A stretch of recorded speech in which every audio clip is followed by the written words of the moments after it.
What if I told you spending a little more money or effort could be the ultimate productivity hack? In Chapter 10 of Deep Work, Cal Newport introduces something called the grand gesture, and it's exactly what it sounds like. What is the grand gesture?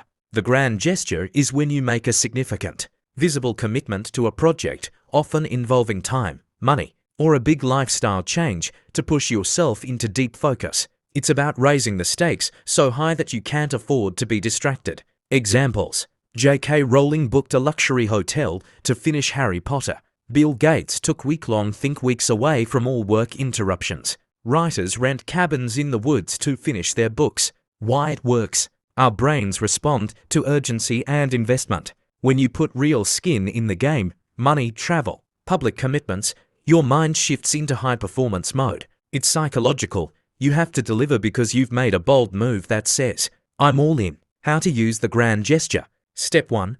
Pick your most important goal, the thing that matters most right now. Step 2. Design a big, symbolic commitment. It could be booking a weekend getaway to work on it, renting a co-working space, or announcing a launch date publicly. Step 3.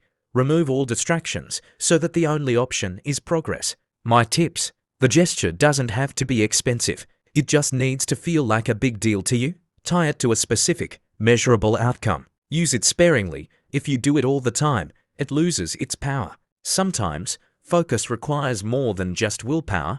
It needs a bold move. So if you've been procrastinating, maybe it's time for your own grand gesture. This was Chapter 10 of Deep Work by Cal Newport. Next up, Chapter 11, where we explore how to don't work alone for maximum productivity.